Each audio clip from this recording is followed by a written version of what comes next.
All right, everybody. So I'm sure we may have other people trickle in, but out of respect for Cassandra's time, I want to get us started. So we are very lucky tonight to have, I believe, a Bethel alum here with us, Cassandra Slazewski, who graduated from Bethel. What year was that, Cassandra? It was in 2012. Okay. So we are very grateful to have her. She now works for the Minnesota Board of Social Work. And so she's going to be talking a bit about licensure and preparation for that. I know there, at least like for Nikki, for example, you're out of state, but I think that this will still be beneficial for you just in the sense that it gives you a bigger picture about what it is to be licensed and how you can prepare for that. So even there, though there will be some specific things, for Minnesota, I think it'll translate in some ways. Um, at least in terms of like the testing, because those are ASWB, which is the National, Association of Social Work. So they're run through that. So that part of it would translate for sure. So hopefully this will be a beneficial session for you all. I know that there can be a lot of anxiety as you start thinking about next steps after graduation and after completing your degree. So hopefully this will dispel some myths, answer some questions, and help you guys feel prepared for that next phase. So I will hand it over to you, Cassandra. Awesome. Yeah, happy to be with you all tonight. This will definitely be helpful information in general, particularly for those in Minnesota, but just kind of understanding the role of the regulation of practice and how that does happen across the United States. So definitely some applicable information here.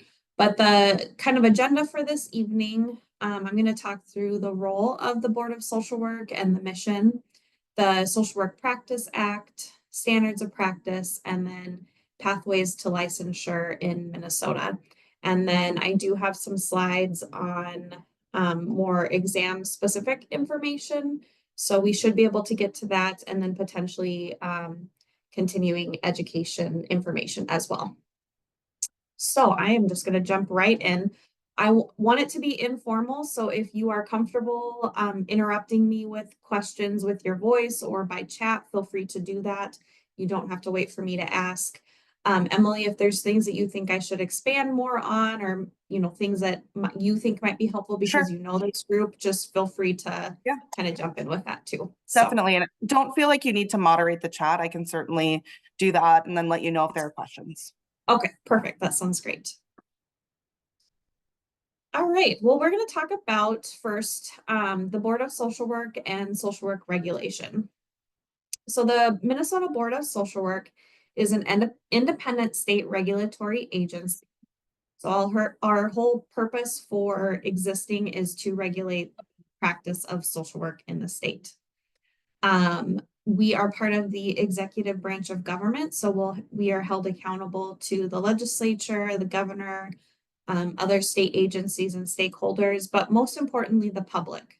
Our mission and purpose is public protection, and we do that through establishing the laws and regulations and ethical standards surrounding the practice of social work in Minnesota and licensing qualified social workers.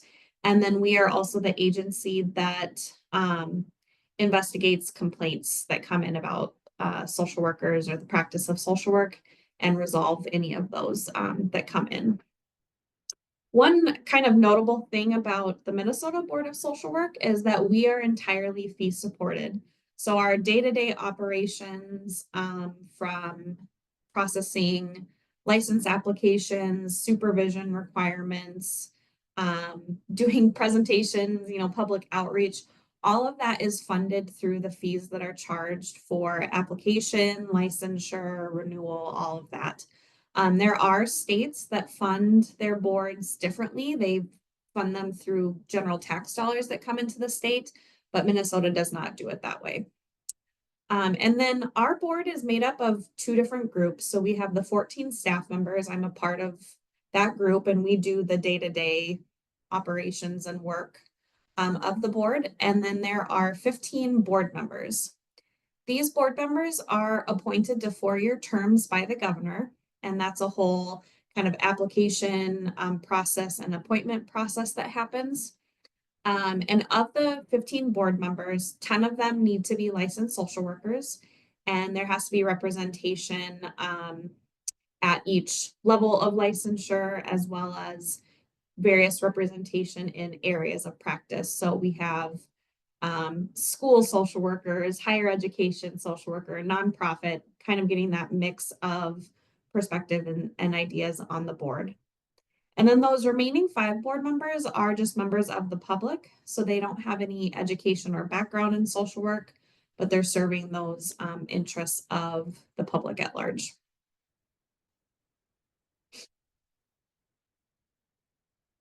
Overall, the social work profession is regulated across the United States and Canada. What can get kind of confusing is that each state does have their own legal requirements surrounding social work practice.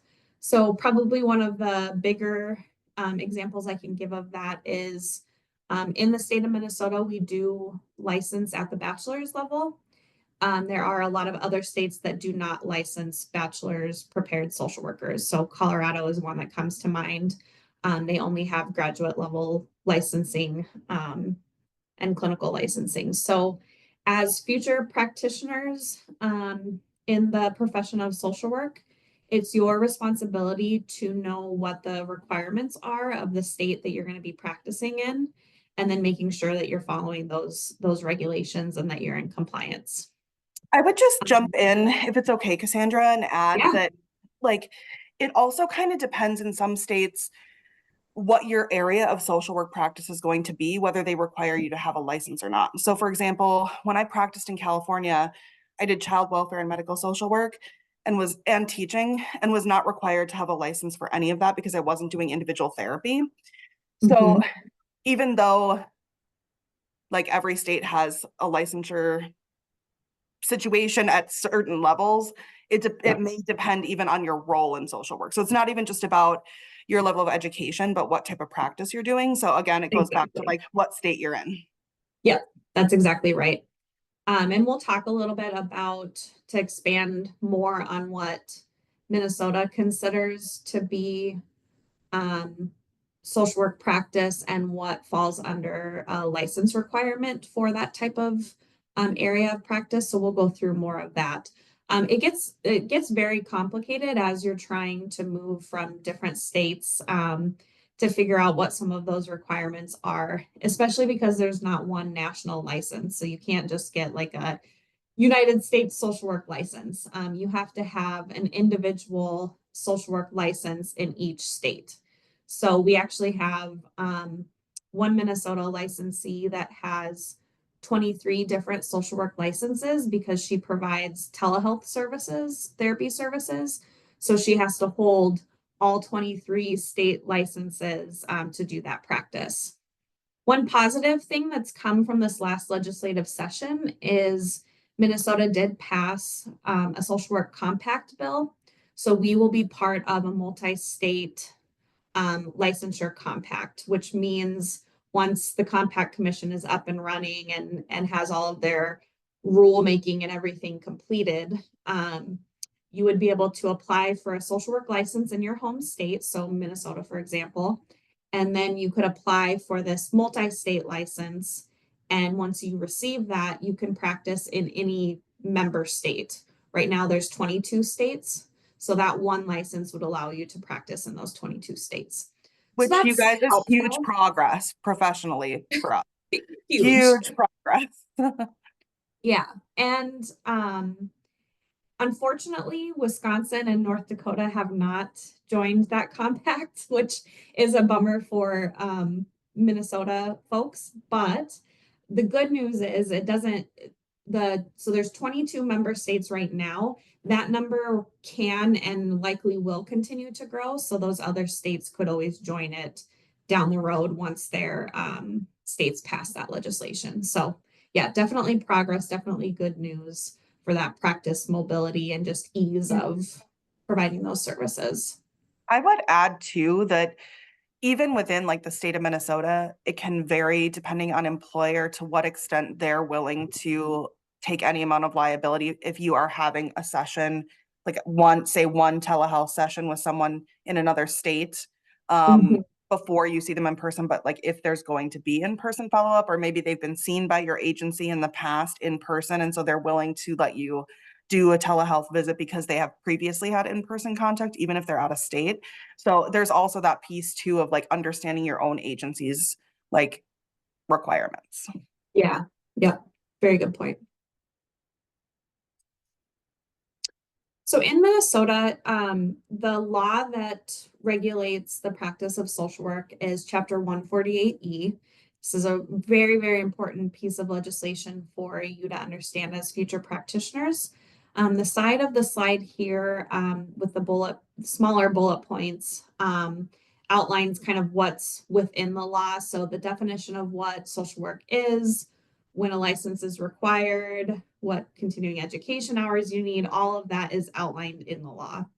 It also gives the board the authority to enforce what's in the law. So if, complaints that come and investigation that happens, the board has the authority to do disciplinary action or whatever might need to come from that. So that's all wrapped up in this Chapter 148E. Only the board has licensing authority, and that authority is over individuals who have a degree in social work. So as we're talking kind of through what is the definition of social work practice in Minnesota and when is a license required, one of the things to know is automatically if your title is social worker, you need to have a license in Minnesota. You also need to have a license if you are engaged in work that meets the definition of what that practice is. And I've got some slides that will talk about that. But there's some things that kind of get people tripped up. So employers oftentimes do not require you to have a license to be hired into a position. Maybe your title's mental health practitioner, and there's nothing in that position description that states you have to have a social work license or whatever it may be. That's okay for that employer to not require it, but you as a degree holder in social work fall under the board's licensing authority, and that work would require you to have a license. Again, even if your work does not involve direct client contact or you have a different job title, you may still be required to have a license. So in Minnesota, macro practice requires a license. This is just a very brief snippet of the definition of practice. So it's working to maintain, restore, or improve behavioral, cognitive, emotional, social functioning of clients. There's also a separate clinical practice definition, and that involves diagnostic assessments, and basing a treatment plan on that diagnostic assessment. So there's kind of more specifics within that definition here. So as I kind of said earlier, indirect practice requires a license, but direct practice requires a license and indirect practice. So my work at the board is definitely macro level. I don't have clients. It's policy level type work, and it requires me to have a license because it does meet this definition. This slide, all of these bullet points come out of those definitions. So if the work that you're doing involves assessment, intervention, referral, research, teaching social work students, that requires a license in Minnesota. As Emily pointed out, California does not require a license to do teaching of social work students. I know there's several states that don't consider that to be social work practice. So again, just as you are looking at practicing in different states, understanding what their definition is and when that license is required is very, very important. There are some exemptions in Minnesota law right now. So currently, a social work license is not required for you as students in your internships. So as long as the internship that you're engaged in is for that degree program, you don't require a license to do that. Social workers who are employed by a federally recognized tribe, because tribes are their own sovereign nation, they are setting their own requirements for practice in their agencies. So you would follow whatever the tribe requires of you. And then if you are a social worker employed directly by the county, you are exempt from licensure. A lot of county employees or county social workers do voluntarily license, so it's not that people don't. It's just kind of a weird exemption in the law. Counties can also hire folks into positions with the title social worker without them having that degree or background in social work. So the title protection of social work doesn't apply in those county settings. Yeah, I think that's kind of it for that. Questions on definition, when a license might be required?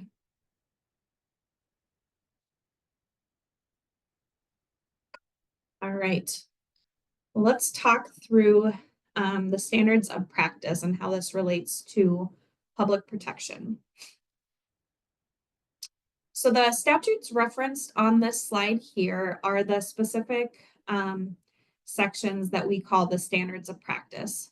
And the intention behind them is to protect the public by ensuring that the requirements and ethical standards are outlined in the law and that social workers are held accountable to them. The standards of practice are different than the code of ethics. So a lot of times people will get this confused. If a complaint comes into the Board of Social Work about your practice, sometimes people will say, well, I was following the code of ethics. These are the things that I was doing and how I was using the code of ethics. That's great. That's what we want you to do. But the code of ethics are the values that guide us as a profession. The standards of practice are the legal requirements of you as the practitioner in that specific state.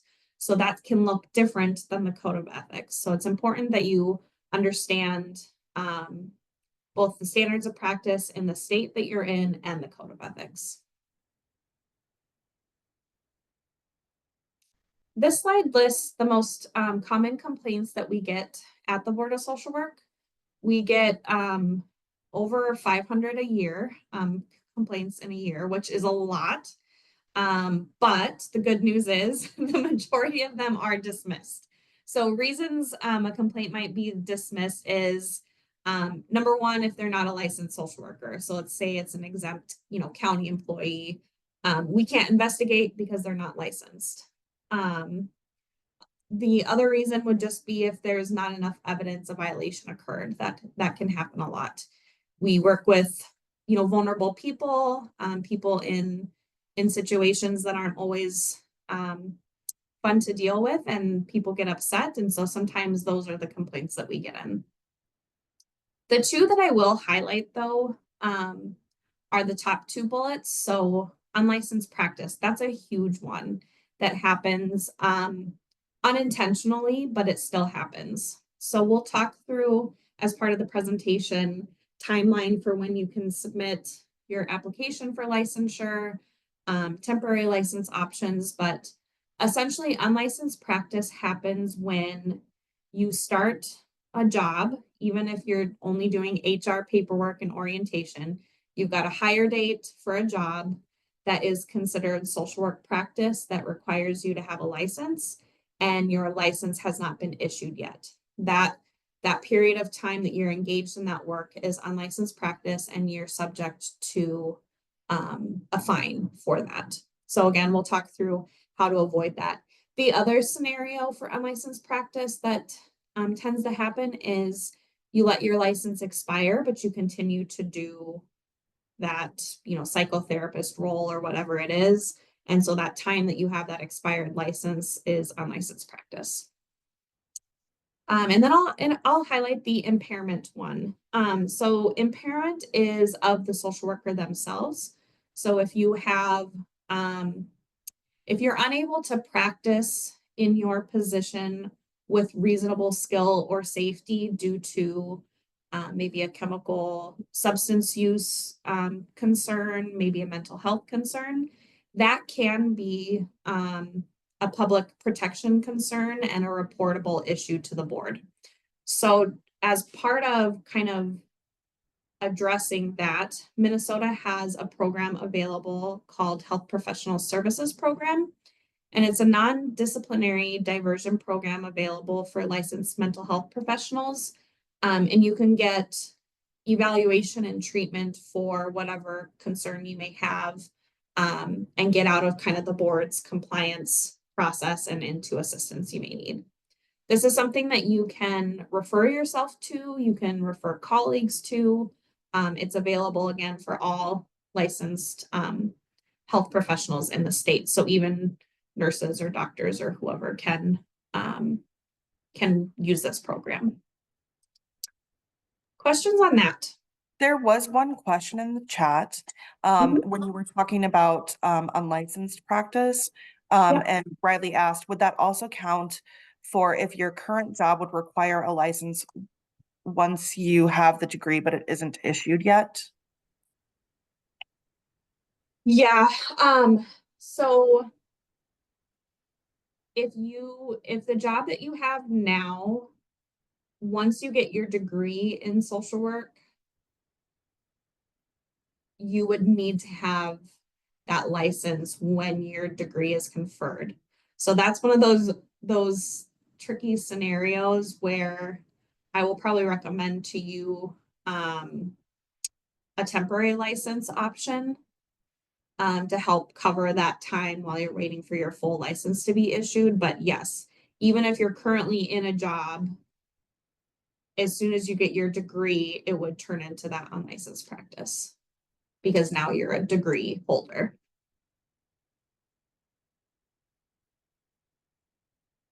So would that, I guess, count, like, say, like I had already passed the test and everything and all that was waiting was like the, what's it called? The proving that I had completed all the classes. Oh yeah, your transcript? Yeah, the transcript. So if that's like all it was waiting on, would that still be like I'm not technically licensed then? Right, because and we'll talk through that application process and all the pieces that need to be in place. But yes, even if you've passed your exam and you're really just waiting for your transcript to get to the board, that would still be unlicensed practice time because your license hasn't been issued.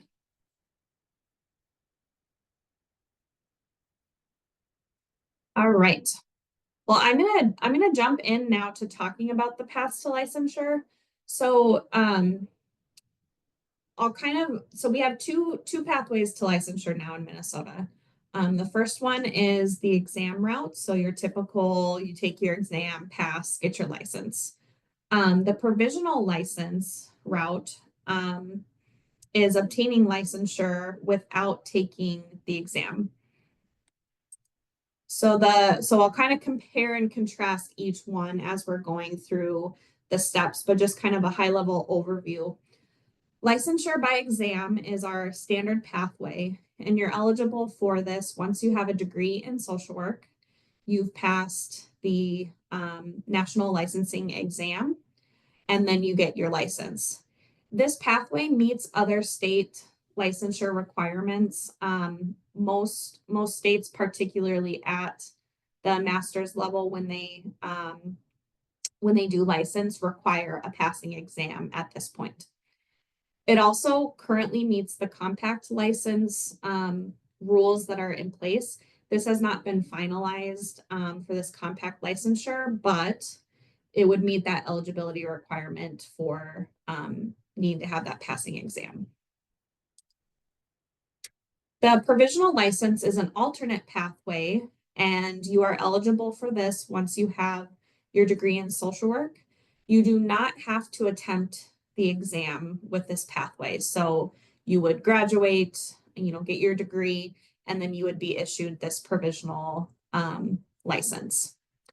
For obviously those states that require you to have a passing exam, this pathway does not meet that transfer requirement.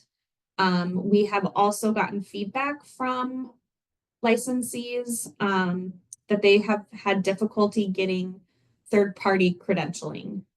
So not able to bill insurance companies for the services that they're providing by going this pathway.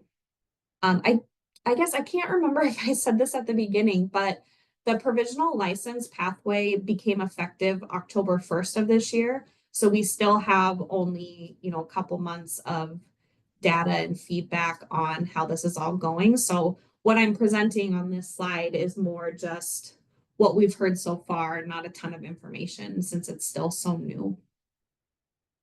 Can I ask a question, Cassandra? Did Yeah. that kind of come out of some of the data about the testing issues? That is my understanding. So I've been with the board just a little over a year. Minnesota is the only state to have this type of pathway available.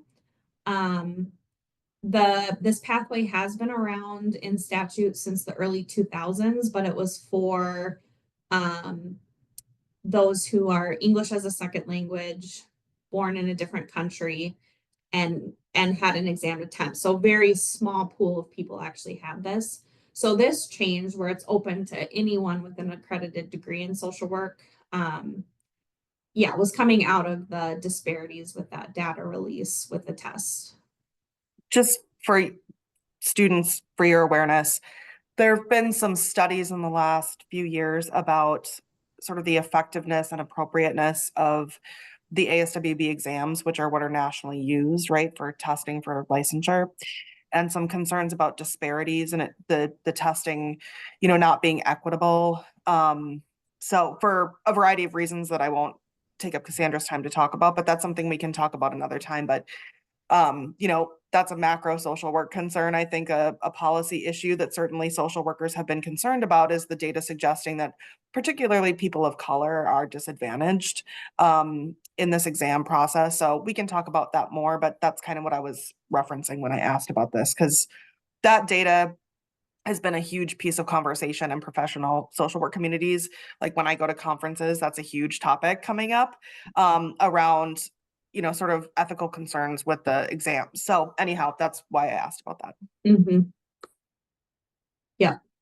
Yeah. So Minnesota's take, rather than completely getting rid of the exam, as I think there's maybe been a couple states that just, other than the clinical license, they don't require the exam anymore. Minnesota is doing this kind of alternate pathway route. So this is just kind of a visual of what the pathway would look like. I don't know if most of you would be considering clinical practice once you graduate. This would be a non-clinical pathway. So in Minnesota, you can stay in LGSW, or once you're done with supervision, you can get our independent advanced generalist license. And then the provisional pathway is an additional license type with supervision.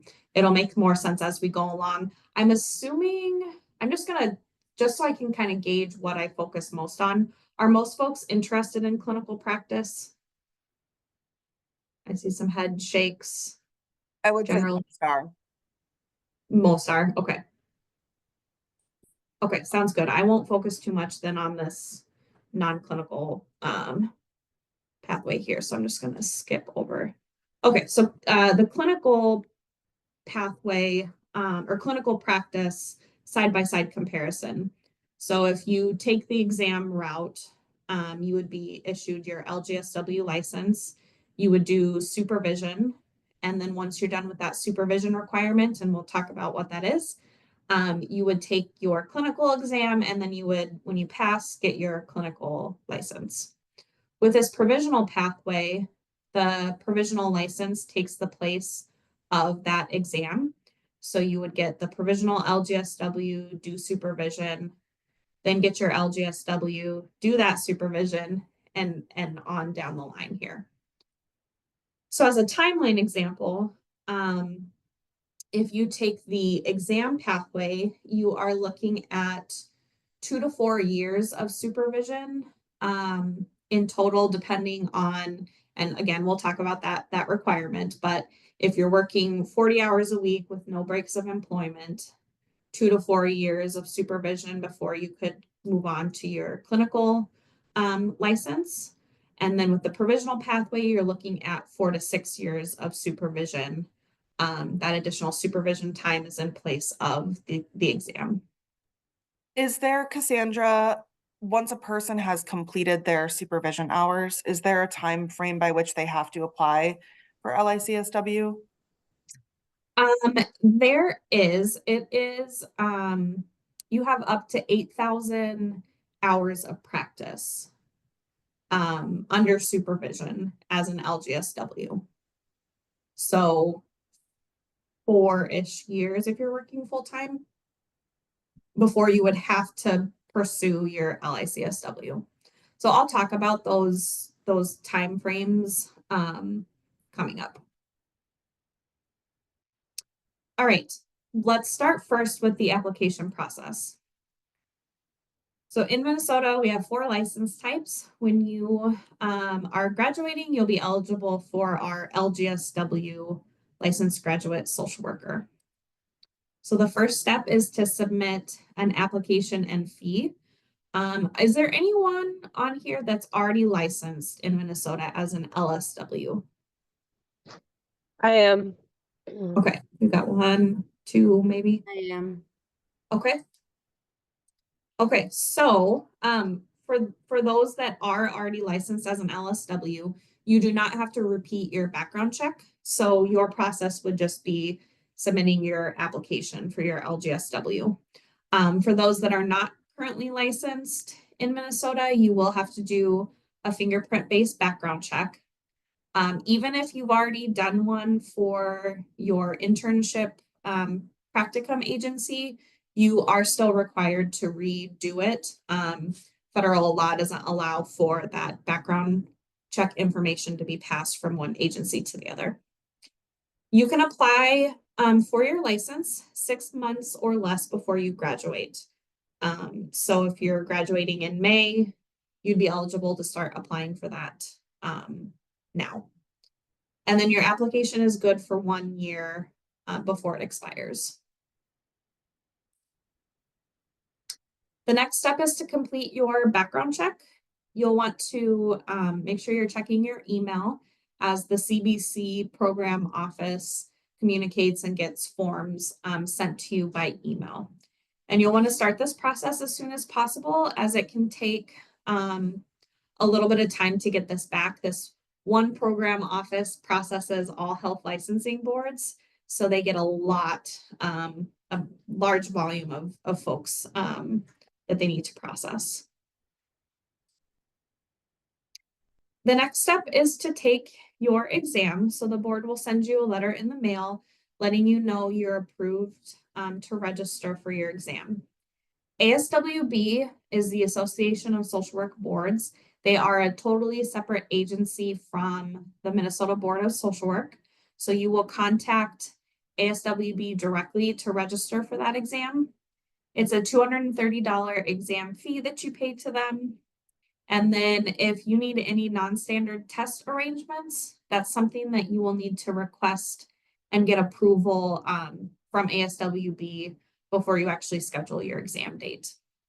But once you've completed that registration process, you can schedule your exam.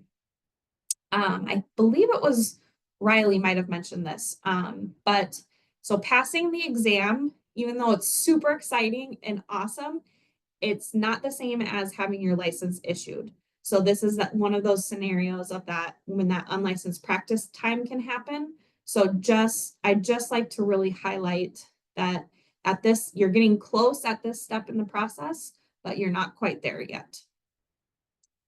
And then submit that official transcript. So the board does need to have your transcript with the date your degree has been conferred on it. And that can take several weeks after grades have been posted and everything's done. So this is one of those times where this is where you'd probably be delayed most in the process, is just waiting for that. You guys have accreditation, right?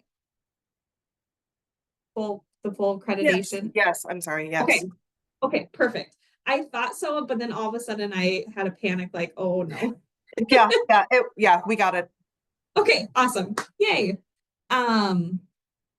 All right, so then once we've received your transcript, you've done your background check, passed your exam, all of that, you will get a letter in the mail and your online application will be updated to allow you to pay your initial license fee. For those that are already licensed with us, you will stay on your same renewal cycle. So potentially, I mean, I've had this before where someone gets their LGSW license and then they renew their license in like 2 months. So your fee will be prorated based on where you're at in that renewal cycle. So you're not going to have to pay twice basically for your license. So I always like to reassure people that because that would really, really stink if that was the case. As far as those that aren't already licensed, your initial license fee will be prorated based on your birth month. We renew every 2 years in our birth month. So for example, if I were to be licensed July of 2024, I would be due for renewal July of 2026 in January. That's my birth month. So that would be only about 18 months that I would have this initial license. So I'd be paying, I don't know, $100 or something. So it wouldn't be that full license fee. So it is prorated. Your license is effective and issued to you with that active date once the board receives your initial payment. So you'll know right away once you submit that fee that your license is active.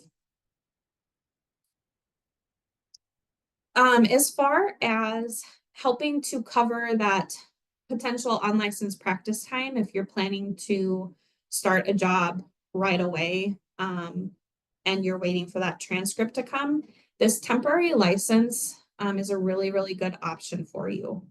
So you can apply, let me back up a second. So to be eligible for a temporary license, you need to have already submitted your application for the LGSW, passed the exam already, and submitted your fingerprints. And then also that you've completed your degree requirements. So not that you've graduated and maybe your professors haven't even graded everything, but you've turned everything in, your internship hours are done, you can get this license and start working before that transcript arrives. And it's good for 6 months. Questions on that before I jump to the provisional license application process? So you applied like 2 weeks before you finished like classes and internship and all that? Yes, you can apply 2 weeks before you complete classes and internship. Yep.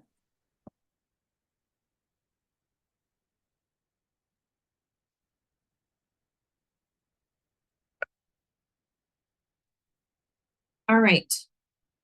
The provisional license application process is essentially the same. The timeline is just slightly different. So when you graduate, you'll be eligible for this provisional LGSW license. You'll do the same process where you submit the application online, do your background check if you're not already licensed with us, and then your application is good for 1 year. They'll do the background check process, same thing with watching your email for those instructions. And then submit your transcript once the date your degree has been conferred is on it. And then the registrar's office will send it to us. And then the last step is to pay that initial license fee.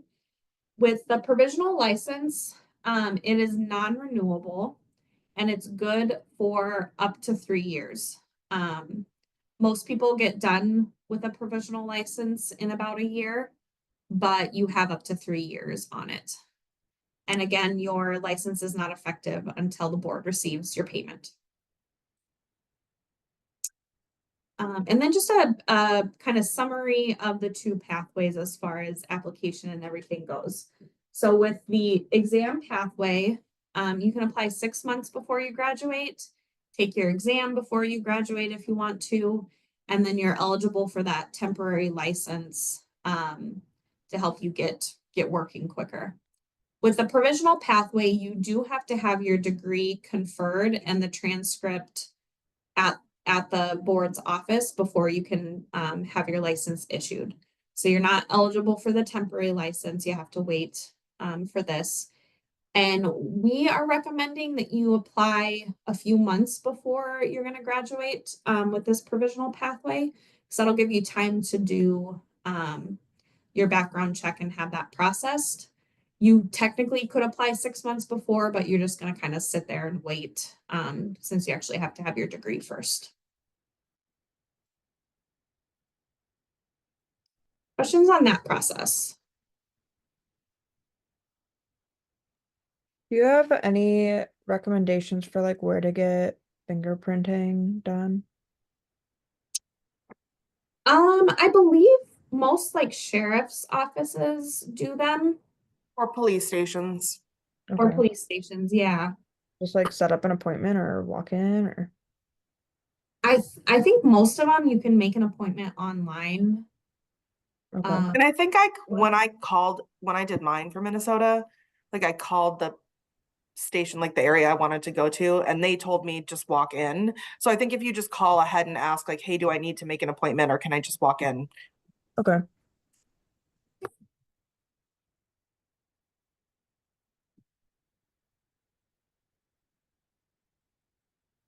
All right, so we're going to talk through licensing supervision and go kind of pathway by pathway so that you get that comparison of the two. So supervision, regardless of whether you do the exam or provisional pathway, is an intentional professional relationship between you and your licensing supervisor.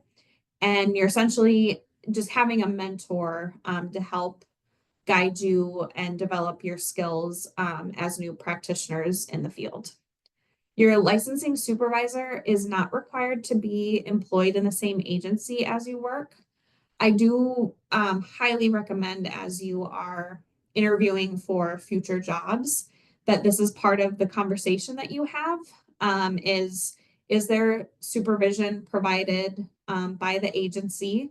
And if it's not, ask if they will contribute funds and pay for the supervision that you need. Oftentimes, people who have to contract outside of their agency end up having to pay for it. And particularly clinical supervision can get really spendy. And that can be definitely a burden for new license, well, for anyone really, but yeah.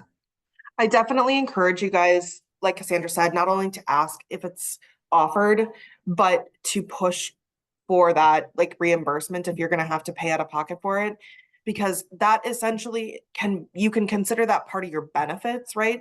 So even if you're going to an employer where you're like, man, I really wish the salary was a little more, but they're going to pay for my supervision, that's a huge benefit. So you can kind of see it more that way and push for that. I highly, highly encourage you to do that.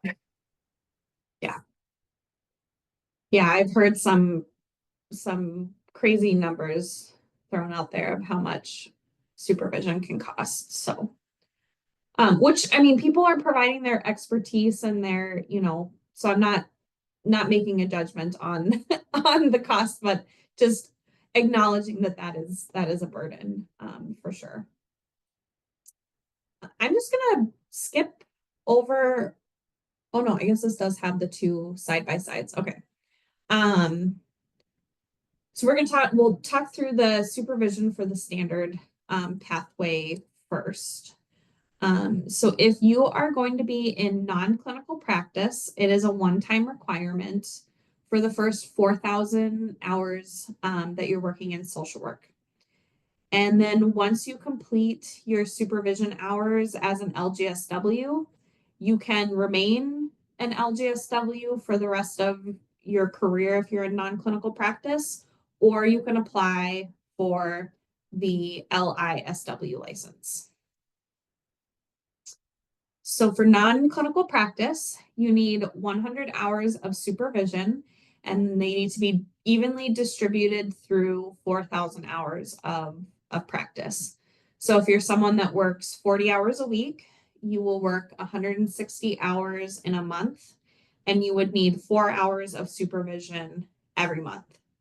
As you're accumulating those hours, supervision and practice hours, you will reach this total number that's required here in about 24 or 25 months. So that's where that kind of 2 years comes into play.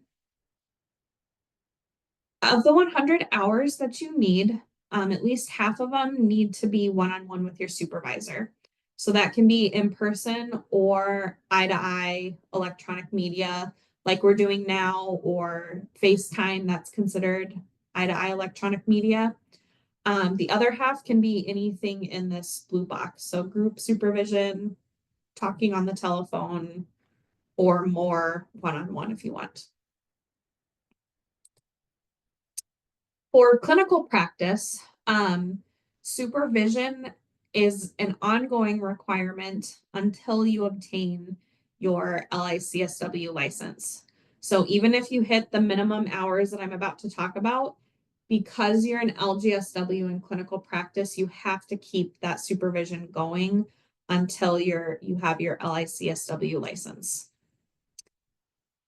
So for clinical practice, you need 200 hours of supervision, and those 200 hours need to be evenly distributed over the course of 4,000 to 8,000 hours of practice.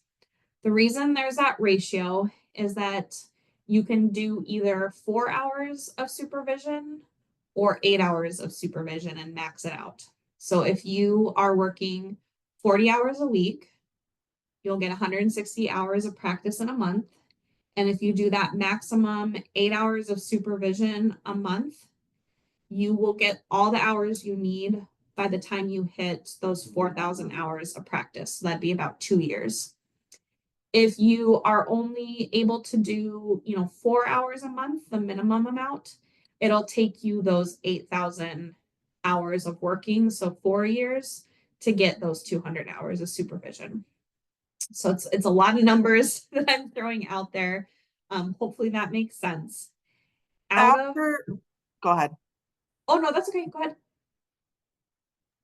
After you've gotten to that 200 hours and say, whether it's 4 or 8,000, how long do you have before you have to start, like you have to apply for the LICSW stuff? So this is where I still get, so Same, it confuses me a little bit. yeah, let me back up. So how the statute is written is that as an LG or as a LGSW or LISW in clinical practice, you have to get your LICSW take no longer than 8,000 hours of practice. What confuses me is if someone does the minimum 4 hours of supervision a month, they're not even going to be eligible to get their clinical license until they hit that 8,000. So essentially for those people that do that, they just have to, they send an email to me is what it ends up being. They're just saying like, here's my plan for applying and taking my exam. And then I give them additional practice time. Okay. The okay for it. So yeah. Of this 4,000 to 8,000 hours of practice, at least 1,800 of them need to be direct clinical client contact. So it's just a percentage. You're not doing anything additional than these hours here. It's your supervisor saying, Cassandra's work, 80% of her time was spent in direct clinical client contact. So then we calculate that out of your total number of supervision. So that's actually not too hard to get accomplished out of all of it. Riley asked a good question in the chat. What if someone isn't sure if they want to go for the LICSW, but decide to later, would they not be eligible for it if they decide after the years of minimum supervision required? Like if they're, my assumption is if they're in a non-clinical practice, then they can just keep the LGSW and then later apply for LICSW, but is there a time limit for how long that supervision is valid for? No, so supervision hours do not expire. So I do see people, because I mostly work with our graduate level social workers. So in the future, when you see, letters and stuff from a Cassandra Slazewski, that's me. You'll know that I'm actually really nice and good to work with. So please reach out to me. But anyways, you can, if you start and maybe you do 6 months of clinical practice and then you switch to a non-clinical job, the hours that you did in that clinical position don't expire. So you would, if you restarted clinical practice 20 years in the future or whatever, you just pick up where you left off.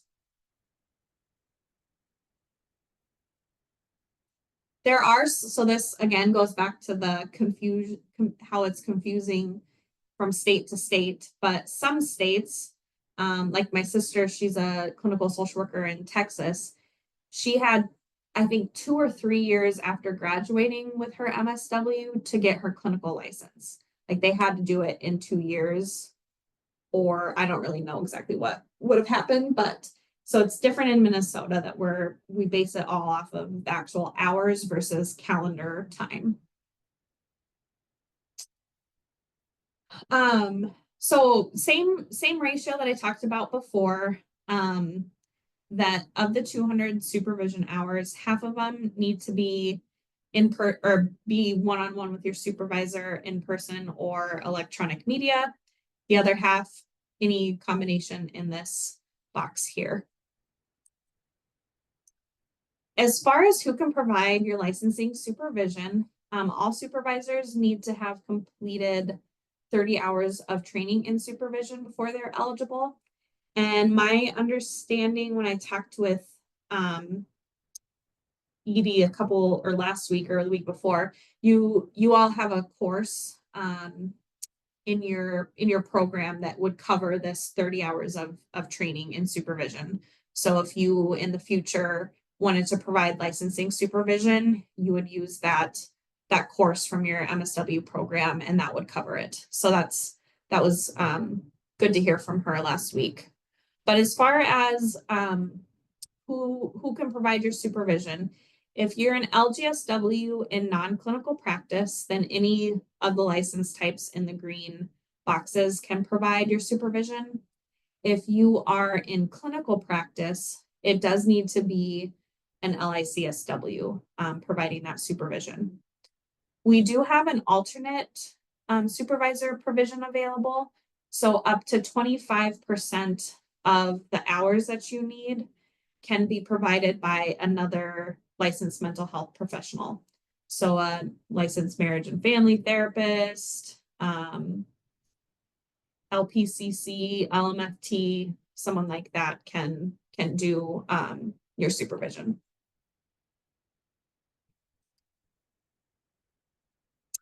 And then as far as documentation goes, the first document you'll submit is a supervision plan. And this tells the board that you have started a social work job and you're receiving supervision. And then we meaning me, I review it, and then you get approval on that plan or not. This plan does need to be submitted within 60 days of beginning your social work position. And a new form needs to be submitted if there are changes to your supervisor. Maybe you get a new job, something like that, you would submit a new form. The easiest way for these forms to be filled out is through your online Board of Social Work account. You can fill them out electronically and then your supervisor can fill it out electronically. If you have an alternate supervisor, because they don't have a Board of Social Work account, those do need to be done on paper, PDF, and submitted to the board. And then that's and that's really all you need to send for the first chunk of time is the supervision plan. And then when it's time to renew your license, you will submit a supervision verification form. And that just reports the supervision hours that you've completed over the course of those 2 years that you've had your license. So you will likely not be done with the supervision hours that you need by the time you renew, and that's okay. Still submit those forms so you can get credit for those hours that you've had, and then you just continue on with your supervision until you're ready to submit an application for your clinical license. And then the other requirement in Minnesota, once you're ready to submit your application for your LICSW, and this is whether you are going to do a provisional LICSW or the exam route, you need to have documentation of 360 clinical clock hours in these 6 knowledge areas. So I understand again from Edie, because I presented to the BSWs last week, that they have it mapped out already, your coursework and how they fit into these categories. So when you graduate, you will have access to that and be able to submit that when you are ready. If you are short hours in any of the categories, you are able to cover the rest of those through continuing education activities. So hang on to those certificates of attendance so that you have those if you need it for your application. All right, questions on supervision for your standard license before I talk about the provisional pathway?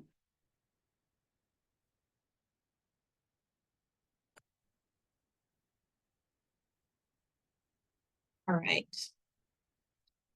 So just a visual of kind of the timeline and step process if you were to take the provisional route. And I didn't mention there's flexibility in the pathways that you choose. So let's say you start out as a provisional LGSW, then you get your LGSW, and you decide you want to take your clinical exam and go the exam pathway. You are not committed to this process. You can always apply directly for that exam pathway, if that makes sense. So you're not kind of stuck deciding one way or the other. You have that flexibility to go back and forth between the pathways. And some people, they choose to take the exam, and then if they don't pass, you can either retake the exam or you can decide to go the provisional license route. So again, there's flexibility in which path you take to get licensed. So for provisional license, supervision is a one-time requirement for the first 2,000 hours of practice. And this is for non-clinical and clinical. So there's no distinction as far as number of hours between the two with this provisional pathway. And I forget if I mentioned this in the previous segment about supervision, but you don't start licensing supervision until you've started a social work job. So they go hand in hand. You start supervision once you start that job. For the provisional license, you need 37.5 hours of supervision, evenly distributed through those 2,000 hours of practice.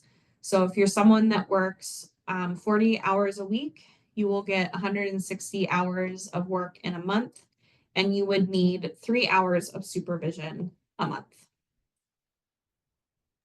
Sandra, there was a question in the chat. If you don't pass the test, how long do you have to wait to take it again? Great question. ASWB requires a 90-day waiting period between test retakes. They do have a waiver that you can request from them to take it sooner than the 90 days. Oops, sorry. And I believe the requirement for that is you need to have been within 8 or 10 points of passing the exam, and then they would allow you to take it sooner. Thank You you. do have to pay another exam registration fee for them. So that can be a barrier to that retake, is just paying another $230 for that exam.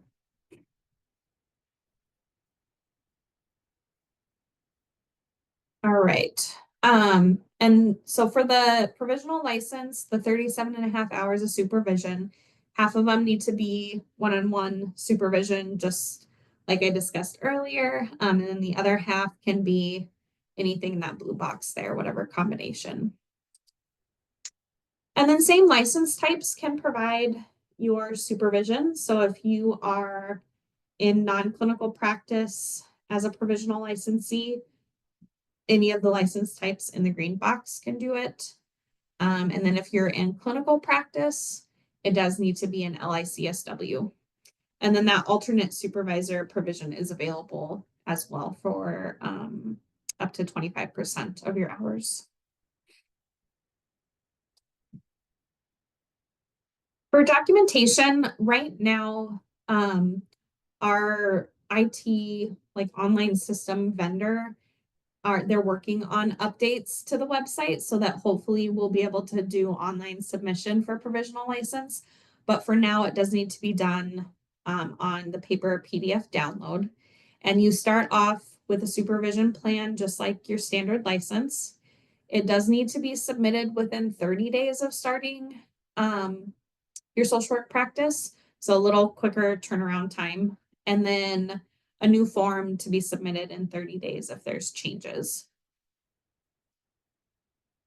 The next document needed is a 6-month evaluation form. And so you'll submit this 6-month evaluation form every 6 months. Most folks only submit one of them because they get done within the year. And then your supervisor is filling out an actual evaluation form attesting to the progress you're making in the practice requirements. And then the last document needed is the final evaluation. And this is what gets sent in once you've completed your 2,000 hours. And your supervisor is completing that final evaluation of your practice and attesting to your ability to practice safely and competently. So once you have completed the number of hours you need and you've obtained a satisfactory evaluation, you are eligible to apply or to submit an application to go from your provisional license to your standard license. And then at that point, once you would be issued that standard license, then you would start over with supervision and you would do what I outlined earlier with that standard license, the 200 hours over 4,000 to 8,000 hours of practice. So just going back again to the timeline example of each pathway as it relates to supervision. Any questions on that? It's a ton of information, a lot of numbers.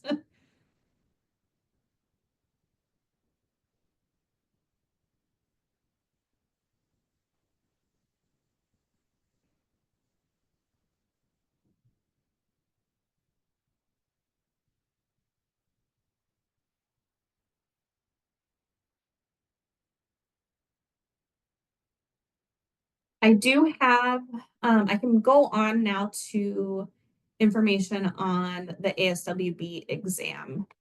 Great. But we can always go back to the other questions if there's anything that pops up.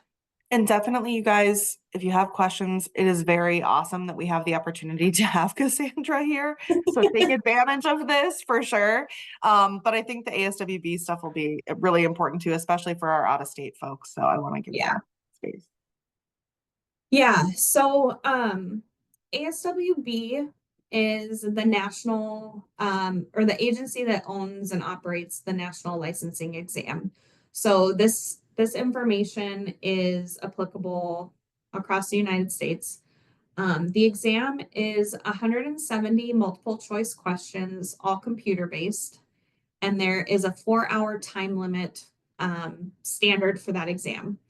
There, depending on if you have certain accommodations and depending on what those needs are, I have seen them increase that time limit to like adding additional, couple hours or something, depending on what your accommodation might be. The testing center locations, it's a company called PSI, and they have 475 test locations across the US and Canada. You can test at whatever location is closest to you because the exam, again, is the same no matter where you go.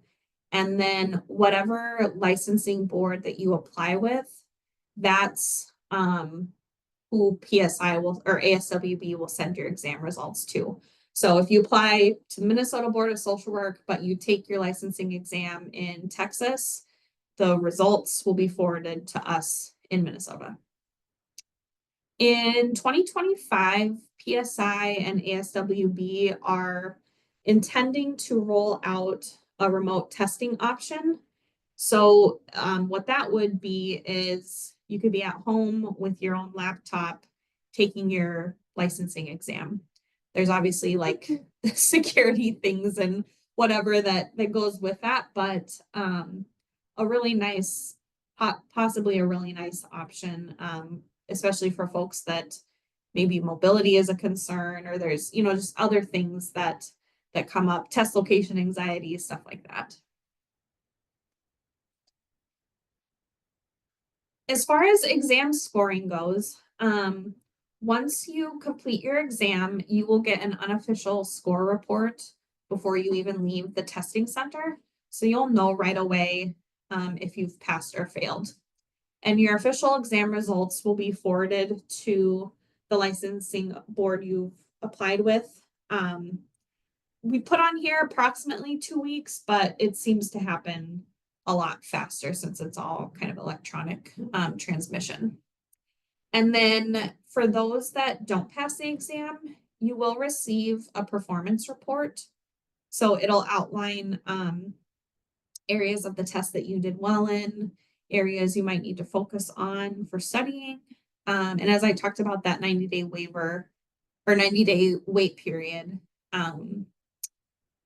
Minnesota has just given the blanket like okay, so that if a Minnesota licensee or applicant requests the waiver, ASWB will approve it if they meet the criteria. I'm not sure about the other states, but definitely an option available. And then you do have to pay that exam registration fee.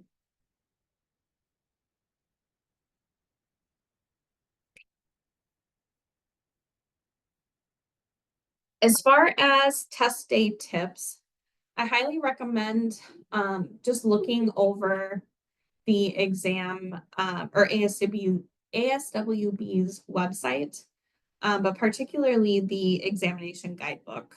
There's a ton of information in there.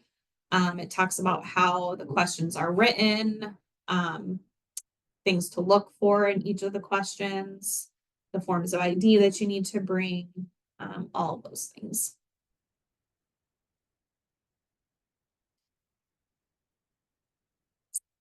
And if you get, so with the test being all computer based, you have the option to mark a question and come back to it.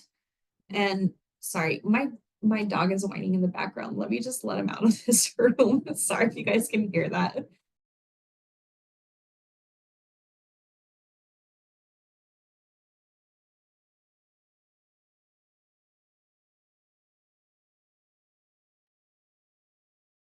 Not kids, it's animals. So anyways, It's always something in the world of Zoom. yes, always something. Exactly. But again, because it's computer based, there's some features in it that you can mark the question, come back to it at the end. You can highlight areas of the questions if that's something that's helpful to you as a test taker. You'll also want to really pay attention to words that are bolded and capitalized. Words like best, first, most, next. Most of the questions are kind of scenario type based. I can't remember the word of what I'm trying to think of, but it's like, here's the situation. What's the first thing you would do? And so all the answers that they have are things that you probably would do, but what's the first thing you would do? So that's a lot of the way that the test is written. I think this is like my 22nd presentation that I've done since October. So I've developed a little list of what students are using for study prep. So I've been sharing them at my sessions. So I am not the board is not endorsing these things. I am just sharing with the peers what people have used. So ASWB has their own study prep materials that you can always use or purchase. There's been some recommendations on materials from Dawn Apgar. She's got a lot of study prep materials. There's a couple different apps that people have used that it's like free apps on their phone, and they go through, a question a day or something like that. So yeah, those are just a couple things that other schools, other students have been using as far as test prep goes. I took a session, Dawn Apgar session, which I felt more confused afterwards. So Good to know. I don't endorse any study prep method, but if we're sharing, just what has been effective. And when I studied for the master's exam, I used an ASWB material, which I found to be helpful. And in fact, I felt highly over prepared by the time I actually took the exam after using that as my study guide. So just throwing out what I've experienced as well. I think that's great. That's good to hear. It's Dawn, DAWN. Brenda, for your question. Sorry. No, I saw it. Yeah, I saw it too. And well, I was confused when they shared it with me, because when I think of APGAR, I think of the test that they do on babies. Yeah. I was Same. like, that's really unusual that the same person would have a social work study prep. Right, yeah. Oh goodness. I forgot. Riley put a question in there about what is the score that you need to pass. So it's kind of interesting, but the board does not know what a passing score is. And the reason for that is there's 5 different versions of each level of test. So when you go to sit to take your master's exam, you could get one of 5 versions of the test.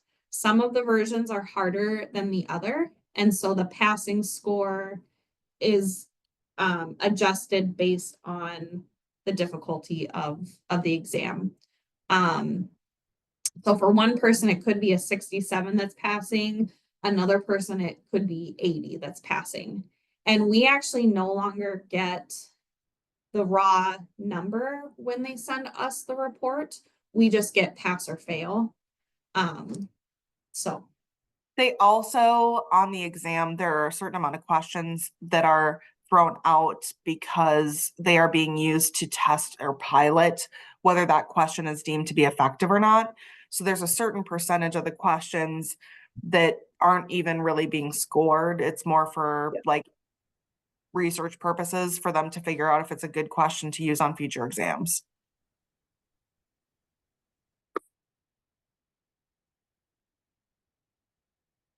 We have about 9 minutes left. So does anybody else have any questions about either the exams or licensure, since we have our expert here?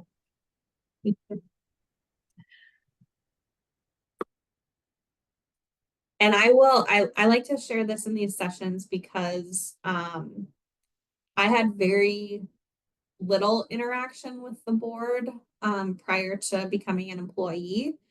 And so I still have a very like fresh perspective too of like the before and then the now.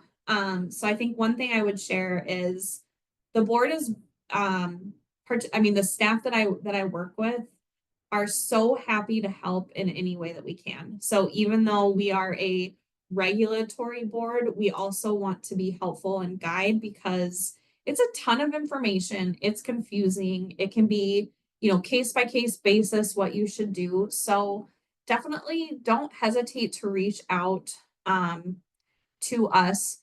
The best way to do that is either calling or email the just kind of main customer service. That email address is social.work@state.mn.us. The website is a really good resource, ton of information, sometimes overwhelming. But most likely your email will be forwarded to me anyways, but that's a good kind of starting point as that main address. The website does have a specific student and educator section. So if you go to like the resources tab there and click on the students, there's like some checklists, top 10 hints for, applying and all of that. So good resource that way as well.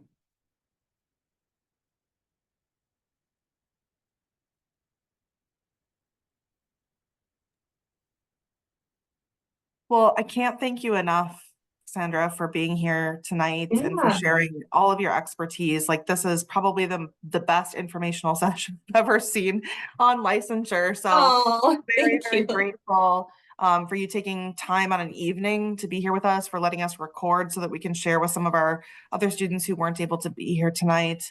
So just very grateful for all the hard work that you're putting in and the great work you're doing at the board. And I think that also shows, I'm someone who very much is a proponent of helping students know that, one-on-one therapy and clinical work is not the only thing that we do in social work, right? Macro is a huge piece. And I think it was this group that I was telling a few weeks ago or a couple weeks ago that at the most recent accreditation conference, they were handing out buttons that say macro matters because they're really trying to push that like people need to understand like social workers function at so many different levels, and working in legislative areas is a huge piece of what we do as well. So I'm very Yeah. grateful for your work. And Thank you.